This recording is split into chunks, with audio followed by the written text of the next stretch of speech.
A third Vienna Now live walk, and of course it's the time before Christmas, so we want to dedicate this walk to Christmas in Vienna and the Christmas lights. And we are here at Michaelerplatz in front of the main entrance of the Imperial Palace. And when I say we, it's you following us now, hopefully for the following 30 minutes.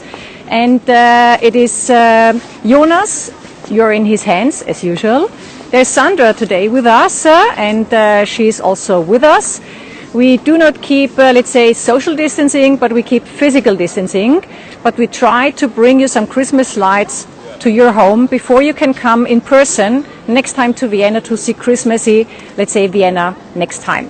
My name is Alexa Brauner. I have been a guide for 30 years in Vienna. I do a lot of things, and today I'm more than happy to show you a little bit about Vienna from the Imperial Palace, about Christmas. And we will walk over Kohlmarkt, Graben Square and Platz am Hof, and the end will be in front of Palais Ferstel, which is one of the really delights also in this period. So you should not really, let's say, leave us in the next 30 minutes. What has the Hofburg Palace to do with Christmas in Vienna? Well, the Hofburg Palace was a center of power. The Habsburg family ruled from here for more than 640 years. And when they celebrated, let's say, Christmas originally, it was very simple. It was with a nativity scene at home, very, very simple. And then later for Christmas midnight, everybody, also the population, went to the Christmas Mass at midnight. But today, the 6th of December, St. Nicholas Day, was the day of gifts until the Biedermeier period, so about 200 years ago. So the 6th of December, the day of St. Nicholas, was the day when the Habsburg family moved to St. Nicholas Church, which does not exist anymore. It's also here in the city center. We are in the heart of the city.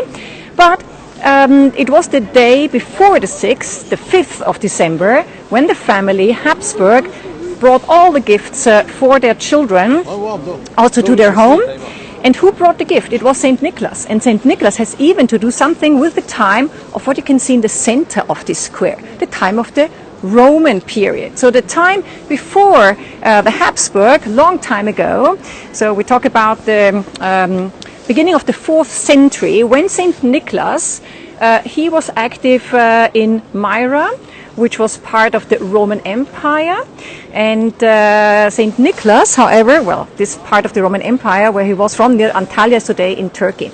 So St. Nicholas, he brought the gifts to the children here in Vienna until we changed to what is today bringing the gifts for us, and that's the Christkindl, and that's the 24th of December. But what do we get today? What is still left of the time having some gifts? St. Nicholas. St. Nicholas is still coming today for the children, and the tradition started, as I said, long time ago, that gifts were given to the kids. It was candy, it was cinnamon bread, it was apple, it was, so let's say quite simple gifts formally. And today it's quite the same.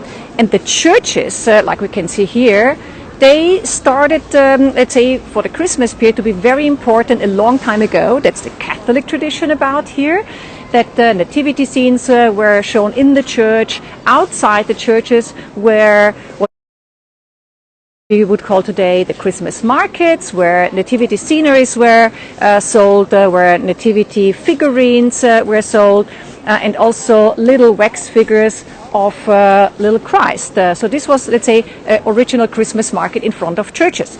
St. Michael's Church gave the name to this square. It's one of the oldest churches in Vienna. It goes actually back to the 1200s. The way it looks now, it's late 1700s. The entrance, it's from the time around 1600, and then some addings were made also in the 1700s. So the church shows quite a spectrum of how things and life changed here also in Vienna and architecture. And this building here at the square, which is just next to me, very modern. It's from the time from 1910 to 12. It was planned by Adolf Loos. He was a very important architect for the modern outlook of Vienna. He said, ornament is crime, forget about it, it makes no sense at all. And the emperor, he said, close the windows. I don't want to see this very naked facade. And it was nicknamed the house without eyebrows because it has no decorations above the windows. And the compromise to really let it having built was that the flower boxes were put underneath the windows.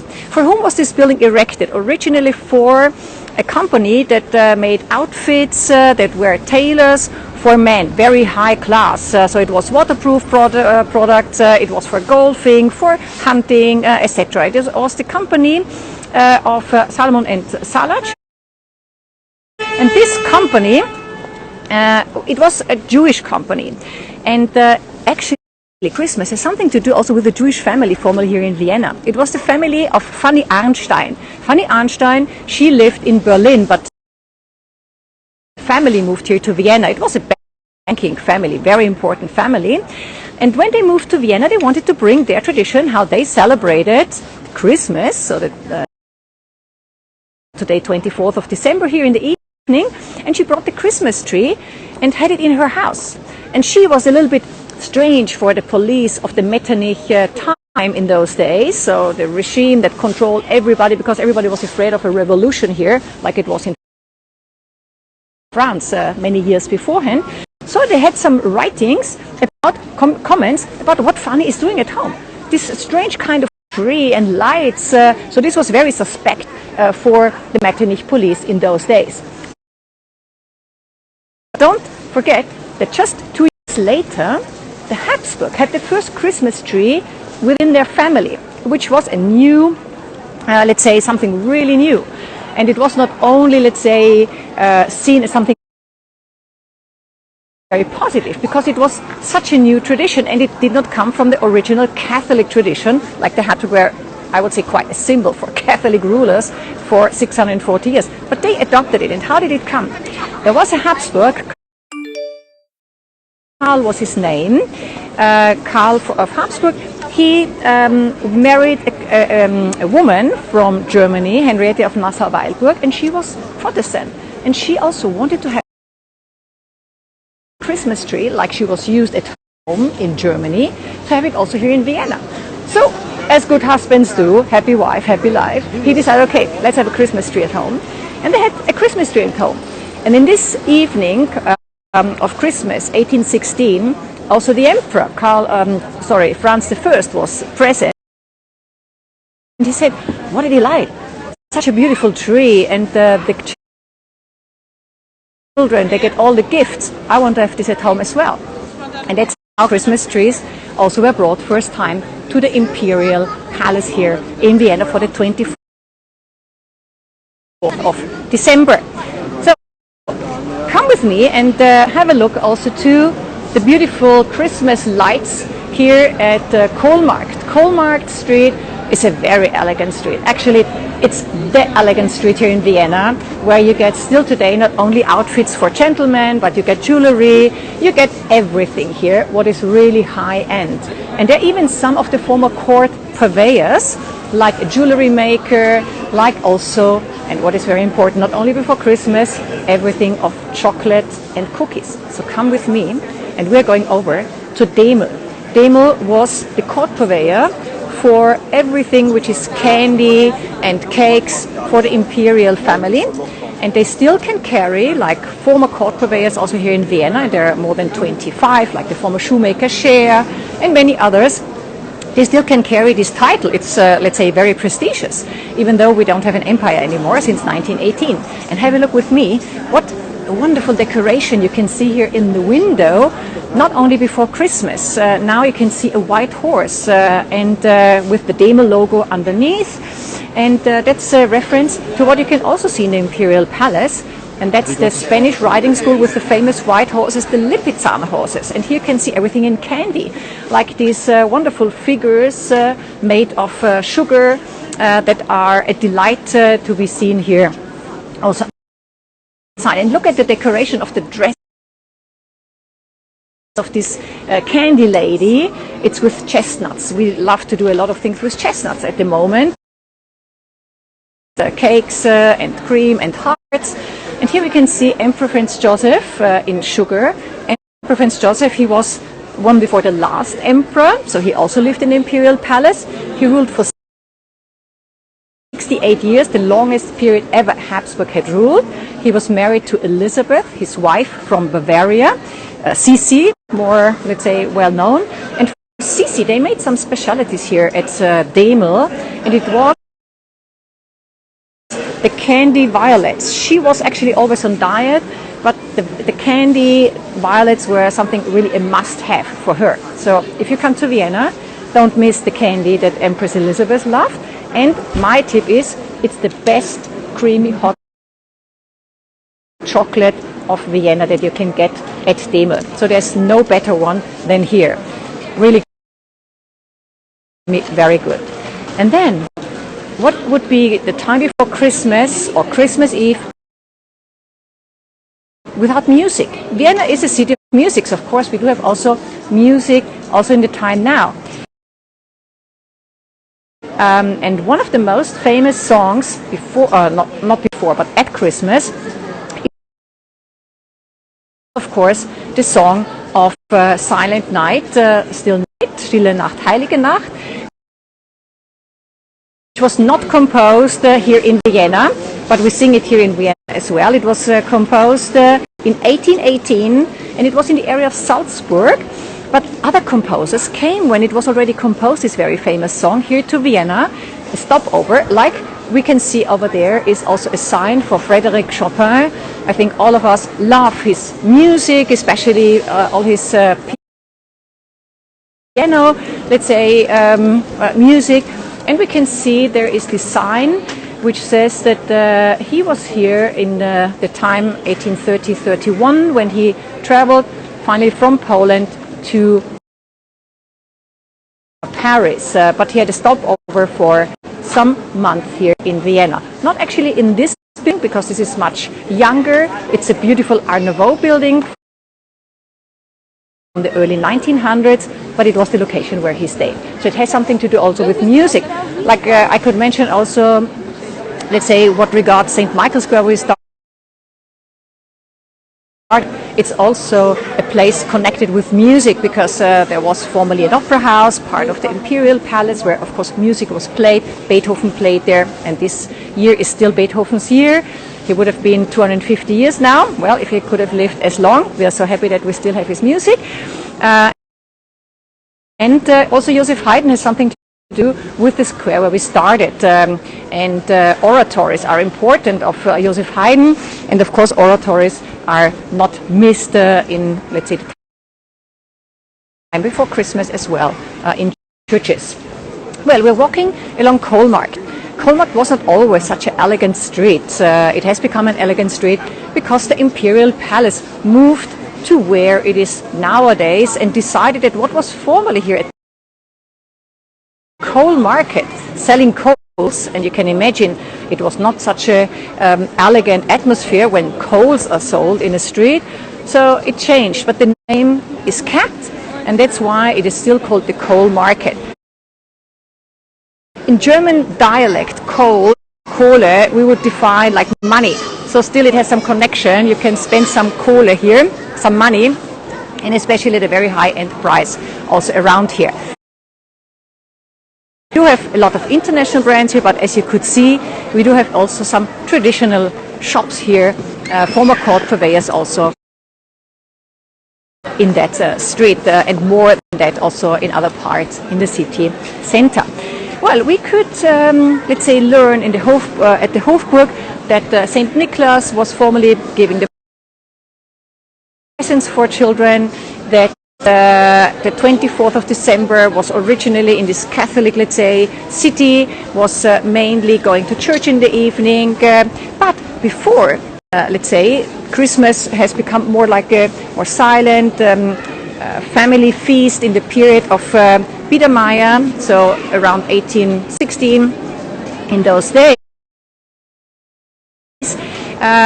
So it was a little bit, let's say, more like a party, and there were traditionally also games done at the, let's say, the 24th of December that we would practice today at New Year's Eve, like lead pouring, like talking about what will the future bring, etc. So, etc. So this was, let's say, a different kind of tradition from today. Today we're more like in the Biedermeier period still here in Vienna. And look at this square. We are seemingly in a ballroom at the moment, and that's Graben Square. Graben means the moat. Originally, or a long time ago, before the year 1200, there was still a leftover of the moat of the Roman fortress Vindobona. The Roman fortress was, let's say, on the other side of the square, where we come from the Hofburg Palace. We could see some Roman ruins. Not only, it was also some others, but I mentioned the Romans. So the Romans had there sort of like a civilian town. There were some civilian towns around the military fortress where the families of the soldiers had lived, where some businesses were around. And we talk about the first 4 centuries after Christ was born. And here at the Graben Square, they filled the moat when Vienna has become sort of the capital of Austria, or the residence of the Habsburg family, of the Babenberg family, sorry, in the 12th century. And the Graben has also something to do with Christmas lights and with Christmas time. The Graben was the first square in Vienna where electric city lights were installed. And this was in 1882, first time in the city of Vienna, in the streets, it was here at Graben. And there was also sort of a Christmas market where nativity scenes were sold.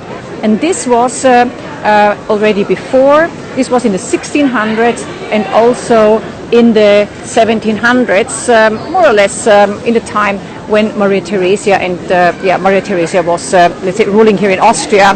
So we talk about 1760s. That's when the Christmas market had its end here at this square.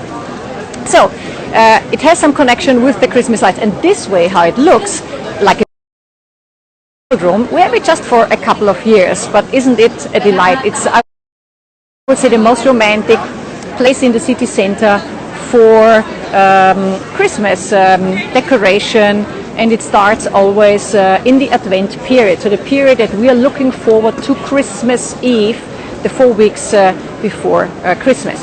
The Advent period here is also the period that since actually 1920, so not so long, we do have a new tradition which was also imported from North Germany. It's the Advent wreath. The Advent wreath, I don't know wherever you come from, you might have it as well at home. The first Advent wreath was invented by a man in Hamburg, Mr. Wiechert, and it had originally a candle for every day in the month before Christmas. And today we would have 4 candles here, and every Sunday before Christmas we would light a candle. So that's let's say a tradition that started here in the 1920s, not earlier than that, because it is again a tradition which is not originally from the Catholic tradition, and that's why it started a little bit later. So things were changing step by step. Traditions don't come from one day to the other, but it's something which starts slowly with changing, let's say, former traditions. And that's how life goes. It's not always the same, and things are changing. And here we are. Why is it called Golden Quarter? Not only because, but the idea is that it is exclusive restaurants for, and also the Graben. It is the Golden U. That's quite a years ago, this neighborhood quarter. And the building that today you can buy, let's say, shoes and bags and whatever, was originally arranged into these shops, but also before the bank building was here, there were other buildings before. And one of the oldest buildings here, instead, was a castle. The castle of the Babenberg family that defined, they had the residence before, about 80 kilometers westwards of Vienna, divided in the mid of the 12th century. Now it has to be Vienna.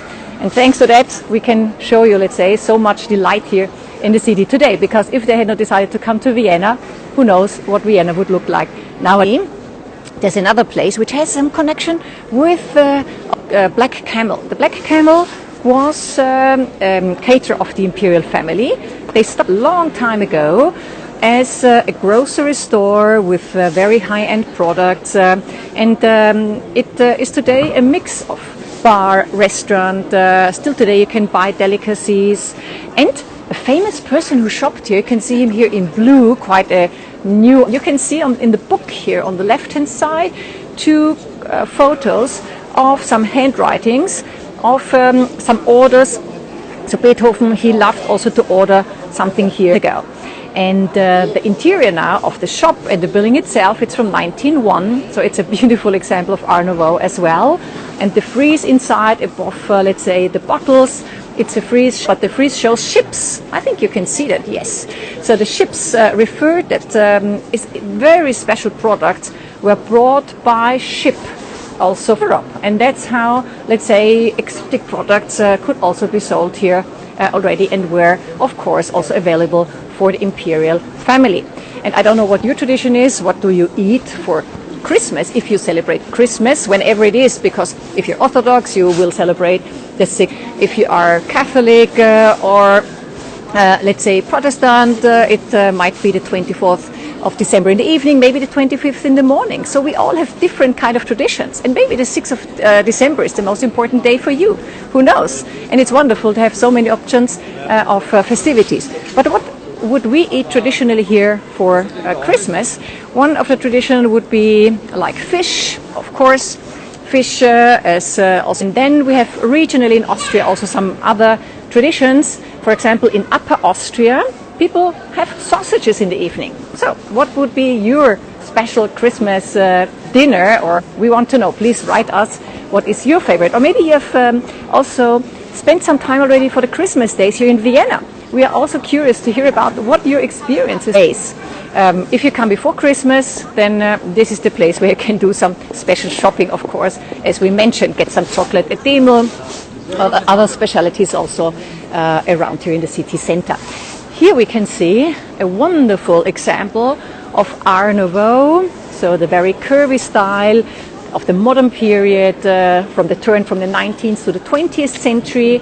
The pharmacy has been here for centuries already, and it was already the Angel Pharmacy in the medieval days. And then at the end, at the early 1900s, a new building was squeezed between two much wider buildings, as you can see. So, and then the Angels still are a reference next to the entrance, and they look very Klimty. It was, by the way, not Gustav Klimt himself who made the decoration. It was the architect himself, Oskar Lasker. He was painter and architect.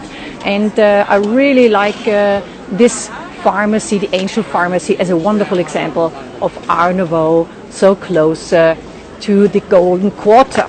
And follow me now, please, to our next square stop, and that's Platz am Hof Square, next to the former court of the family Babenberg. And on the way, I want to show you one more thing from the Art Nouveau period, which is very profane. So it is not a pharmacy and it is not a church, but it's the entrance to some public toilet. Well, you might say now, who cares about that? You might care when you're in Vienna, don't worry. But I would show you that the design is very special. Even, let's say, when we have public toilets in Vienna, we try to have them very stylish, not only for Christmas, but let's say also for the rest of the year. Otto Wagner, one of the first, he was actually the first architect of modern architecture in Vienna. He designed all the underground stations that you might hear. And he made the first really modern building in Vienna, 1904 till 1906. And in this building, which is on the other side of the city center, on the Ring Boulevard side, it's the Austrian Postal Savings Bank office. He put in the banking hall these elements. They look, I would say, even like Philip Stark 1990s design. And it's aluminum, which was a very expensive material in the beginning of the 1900s. And he decorated the whole building and also the interior with aluminum objects. And this was for the heating in the banking hall. And here it is like sculpture. So they are not having any, let's say, same function, because they are not heating here the air outside in public space. And Otto Wagner, you can see lots of, let's say, his works in Vienna, and even here, let's say, for some banal, let's say, details, also here near Platz am Hof. Platz am Hof, we are coming now over to one of the wonderful squares where, let's say, hopefully next year again, because we don't lose the hope, that next year there will be again a Christmas market, like it has been here since the mid of the 19th century. 1851, it was a big market space before Christmas for Christmas trees. Some people describe it looks like being in the woods here at square, Platz am Hof. Platz am Hof, as I said, it is referring to that here was the former court. So before the Habsburg ruled here since 1278, it was the family Babenberg. In between, it was also the king of Bohemia, Ottokar Przemysl II.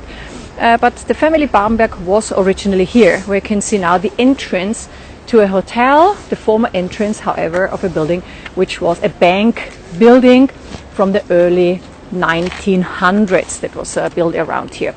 On this square, we find not only some traditional aspects, but I will show you also some very new ones. Already from here, before we mark, let's say, the other traditional parts of Vienna, you can, let's say, notice there is some orangey light over there. And before we get there, we want to focus more on the traditional parts of Vienna. For example, what you can see still here at this square is a very old building back there, and that's a building which is illuminated in the corner there. And this was the armory until the mid of the 19th century, when Emperor Charles VI had this built. This was 300 years ago. It was the armory. Today there are the firemen of Vienna, but the armory moved to where there is still today also the military museum in Vienna. But a highlight here, I would say, is also this building here behind me. The Christmas lights are wonderful, but even the building, look at it. It looks like a fantasy castle. Some people say it looks like a Walt Disney castle. Actually, it's a very good example of an apartment building, inclusive, of course, also shops and offices, from the 1880s, built here in Vienna when the eclectic style was the must-have. If you wanted to have a very special building in Vienna, you would have had it built in this eclectic style, a style which is referring to many styles of past periods. This kind of style comes originally from England and started there in the English gardens and was moved to the continent, first time in Potsdam in Germany, and then came also here to Vienna through some architects already in the early 1800s. But in this really refined style, it was towards the end of the 19th century, and then it was switched, let's say, by architects and said, we don't want to have this anymore. We have seen this now for nearly a century or half a century. Let's change. And this was then the Art Nouveau period, building a bridge to the modern style that we have seen also with this simplicity before at the house at the Michaelerplatz of the architect Adolf Loos. Next to the former bank building here at the square, which is now a 5-star Superior Hotel, we can see there's also a church, the Jesuit church. This church goes back to the mid of the 17th century, actually 1650s, 1660s. The facade was built for the Jesuit church and still there today. Today it's the Church of the Croatian Community in Vienna. So you can see what a variety here at the square. Maybe you have noticed also in the middle of the square is a statue dedicated to the Virgin, to Mary, so the Mother of Christ. In this context here, she was erected in the mid of the 17th century, thanks that in the War of 30 Years, when the Swedish troops tried to come into the town and take over Vienna, 1645, but to thanks that they could not take Vienna, this let's say statue was erected. A miniature statue was done, well, not so mini, it's like this mini, yeah, and it's in the treasury of Vienna. So if you want to go and visit something in the Imperial Palace where we started, don't miss the treasury when you come next time, because there is a miniature with 65,000 precious and semi-precious stones of this statue. And now you can see there is also something really new. New in the sense only for a couple of years. It's a so-called yellow fog. It looks more orangey. It's the Yellow Fog. And the Yellow Fog is an art installation, contemporary art installation by Olafur Eliasson. And it is here in front of the building that bought this light installation. The company is an electricity company, Verbund, the biggest electricity company in our country. And it's a 45-meter long installation by Olafur Eliasson, who is a light artist. He has a Icelandic background. He is, let's say, still a very famous artist. So you should not, let's say, miss more of his works. Also, like in the Modern Tate and other galleries, even in Vienna, in the Museum of Fine Art, Kunsthistorische Museum, you can see some works of him, like the light installation in Chamber of Art and Wonders. And here you can see this Yellow Fog, which is only to be seen from sunset for an hour. So if you're in Vienna, whether it's in summer, in winter, in fall, or in spring, you can see this every night when the sun sets for exactly 1 hour. So at the moment it's from 4 till 5 our time. And I still remember when I picked up a couple from the hotel just opposite and said, oh, we thought last night when we looked out of the window of our room that there would be some fire, but then they figured out, no, it's an art installation. So it might, let's say, cause different kind of feelings and emotions when you can see this fog. I think it's really special installation here, and it's very good to show the in-between of the period from daylight to also the night. And we are now leaving Platz am Hof, coming to the next square, which is the square called Freyung. And on the way we're now on a very narrow street, where even a more narrow street comes from the left-hand side, the Naglergasse. And the Naglergasse is where the Roman wall was in the time, let's say, before the year 1200, when it was torn down and the city was enlarged by the Babenberg family. And when the city was enlarged in the 12th century, also the following square, Freyung, was integrated to the city. And the Babenberg family, having had their residence where there's now the hotel, they decided we want to have also a monastery here in Vienna. So they had a monastery founded, and they asked Iro-Scottish monks to come over to Vienna. And this was in the 1150s, and the monastery is still there. That was founded in Freyung. Here on the Freyung Square are various institutions now crossing the little street Tiefer Graben, let's say the low moat, where there was formerly also a moat.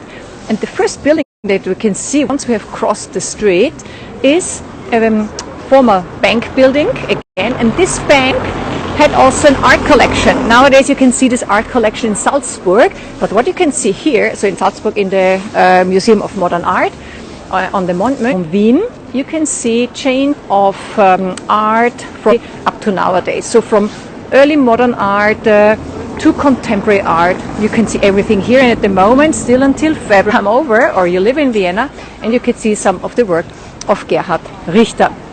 And you can see also these Art Nouveau extra pillars in front of the entrance.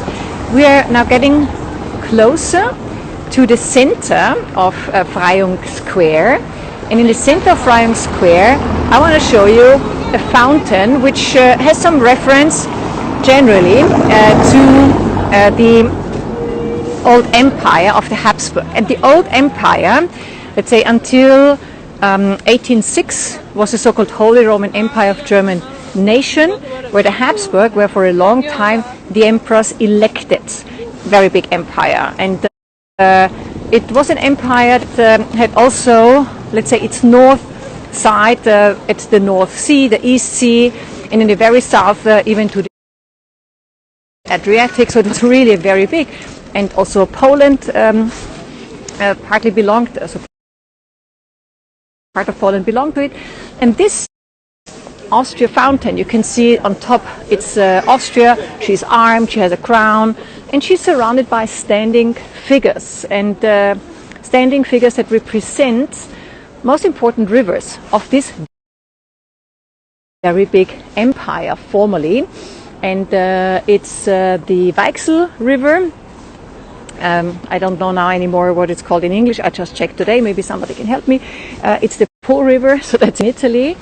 It's the Elbe, which is flowing also through Hamburg, and the Danube, of course. So 4 rivers that formerly were within the empire of the Habsburg. This empire shrank then in the 19th century when, let's say, today Germany, the German dukes and kings, and what was the Austro,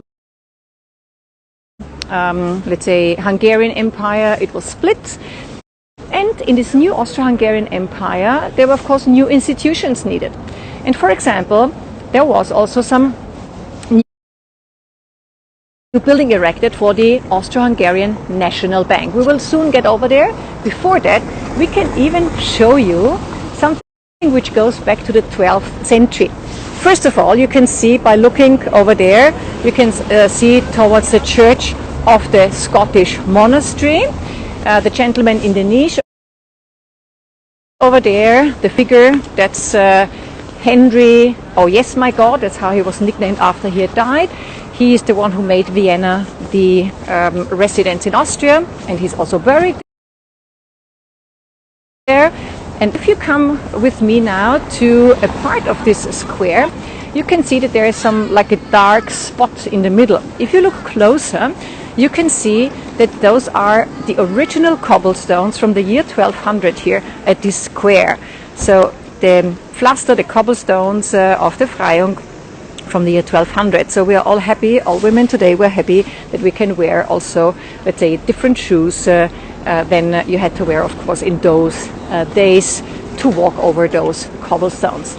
And I mentioned that in the time of the Austro-Hungarian Empire, second half 19th century, there was a new institution needed, the Austro-Hungarian National Bank, also stock exchange, and it was a combination from the first moment with a shopping gallery. And we would really love to show you these lights of the shopping gallery of Palais Ferstel, the only palais